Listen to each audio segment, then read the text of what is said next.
What's up, YMCA of Greater Brandywine and Chester County community? For today's at-home workout tips with Brian, we're gonna stay in the functional area of fitness, and we're gonna do a really easy exercise that you could do from home called the chair, sit, and stand. So the chair, sit, and stand is pretty much just how it sounds. It's gonna actually help you to stand up and sit down a lot more easy, just if you're on your sofa, even if you're in the bathroom, right? So what happens is a lot of times if we don't have strength in the muscles that help our body sit and stand, other parts of our body kind of take over for that. So if you've ever had lower back pain, a lot of that has to do with, or potentially has to do with, weak glute muscles, right? So the chair, sit, and stand is the hope is we're going to strengthen those muscles to just make everything a little bit easier, okay? So you want your chair right behind you. Then you want your arms up here so your palms are on your shoulder. And you're just going to sit down, tap your butt to the chair, and stand up by putting the pressure through your heels. Because when we put the pressure through our heels, guess what gets trained? The leg muscles that we're trying to work. Your hamstrings, your glutes, and guess what doesn't get trained? Your lower back, right?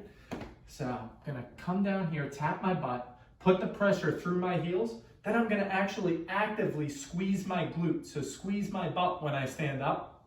It sounds funny, but an interesting thing about the human body is just because we have a muscle doesn't mean we're using it. So we actually have to mindfully make our body use that muscle. So sit, stand, squeeze. Do that for 3 sets of 10, a few times per day, and notice your strength improving. So, I'm not going to let you off easy. After the chair, sit, and stand, we're going to do an exercise called hip abductions, right? So hip abductions, if you've ever had hip pain or, again, weak glute muscles and lower back pain, a hip abduction is going to strengthen the butt muscles, the glutes, and it's going to help reduce hip pain. How do you do it? Well, you keep that kitchen chair out of the kitchen, that's what. And you keep it right here, because after you do your chair, sit, and stands, you're going to come to the back of your chair, hold it with your 2 hands firmly on it, suck your core in.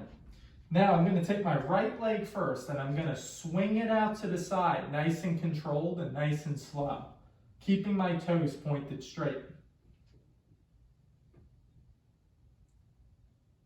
I'm going to do 10 each leg, and I'm going to do that 2 or 3 times throughout the day. And when you do that, you'll notice the pressure comes right in your butt. That's why it's working your glute muscles. So superset those 2 exercises and watch your ability to sit and stand improve. Bye, guys.